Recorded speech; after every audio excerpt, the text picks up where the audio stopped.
Welcome back to Bottle Basics. Today, we've got something truly interesting from you, straight from the heart of Brooklyn, New York. This is Widow Jane's Baby Jane Heirloom Bourbon. Now, this isn't some rare, hard-to-find release that you're going to have to hunt for. This is a nationally released bourbon, a release from Widow Jane that you should be able to find at your local retailer, at least one nearby, for around MSRP $50. Now, don't get it twisted. This is a special bottle that if you happen to see and you haven't tried before, it's worth picking up or at least getting a sip of. The thing that makes this bottle special is what's on the inside and what they used to distill it, their heirloom corn. Now, Widow Jane has made a name for itself by distilling out of Red Hook, Brooklyn since 2012. They're famous for proofing all of their whiskeys from the mineral-rich waters from the Rosendale mines in upstate New York. And it's the same limestone in those mines they used to build the Brooklyn Bridge. Now, this particular bottle, as with most, if not all of Widow Jane's releases, is a blended straight bourbon. It uses sourced whiskeys from Kentucky, Indiana, and Tennessee, but this one also couples their own proprietary distillate using their heirloom corn. It's this Baby Jane heirloom corn that gives this bourbon its unique characteristics that we'll get into a little bit later in the video, so stick around. There's no age statement associated with this bottle, which means it has to have been aged at least 4 years. And of course, this bottle is non-chill filtered and it's been aged in charred New American oak. This is bottled at 45.5% alcohol, which is 91 proof. And as far as distillation is concerned, for the portion of the spirit that employs that heirloom corn, Widow Jane uses a hybrid distillation process. In that pot still, you get that depth of flavor, and then when it transitions to that column still, it gives a little bit of a purity and cleanliness to the spirit. All right, so here's the bottle of the hour. Take a look at this girl. It's pretty. So on the nose, you get some sweet, bright flavors up front. Nothing overpowering about the alcohol. You get some honeycomb and some light green grape. Actually, at a distance, it's almost like a white wine, maybe like a dessert wine, like a Riesling. And then getting in there, you get some of those darker flavors. Molasses is certainly there, brown sugar, and you know, there's a notable spice note there, maybe a nutmeg. Yeah, dude, it's good. It smells great. Certainly creamy too. Like it's a nice, rich scent to it. I'm looking forward to taking a sip of this. All right, so let's taste this. I don't know if I'll like make you watch this whole absorption process. Oh, dude, it's good. It's so good. Okay. So it's absolutely creamy up front. You get honey, you get some like white chocolate, maybe, or marshmallow, some caramelized brown sugar. There's just a lot of rich components to the flavor that lie underneath everything.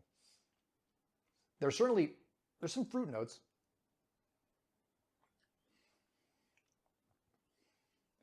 I think maybe a slight grape comes through, but I think there's richer notes there. Maybe a strawberry when it kind of like mixes in a little bit with the alcohol acridness. There's also a savoriness there that like it kind of meshes with those lower bottom tones.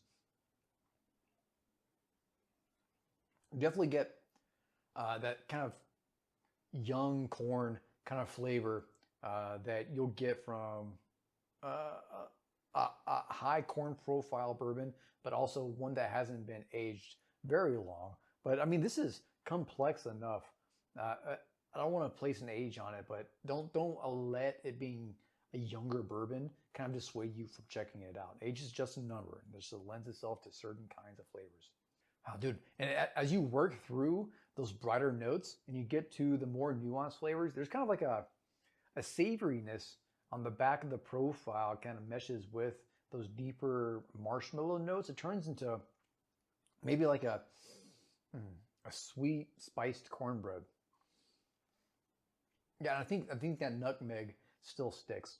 I think it's the right spice to call out. Maybe allspice, but it's a little bit sweeter than that. Yeah. All right, so let's talk about the finish here. You know, this is a pretty medium finish, not too long, not too short. It stays creamy the entire way through. You do have that rich corn note and those spice notes that kind of mingle together, and they stay together as the taste starts to dissipate and evolve. It doesn't really thin out at any point during this finishing process. Oh, man. You know, I can say, you know, as all else starts to fade, you do get hit with a final flash of sweet corn mixed with a little bit of spiced honey, and those two stick together for a little bit. It's very, very good. All right, let's go ahead and get into the radar chart and start talking about this. For sweetness, I put her at a 7. She is very sugar forward. For spice, I got her at a 4. It's that nutmeg that's really cruising through and is quite notable, but there's not a whole lot of other spice that's going on around that. For wood, I got her at a 2. It's really just that vanilla that's supporting everything else that I'm catching the wood with.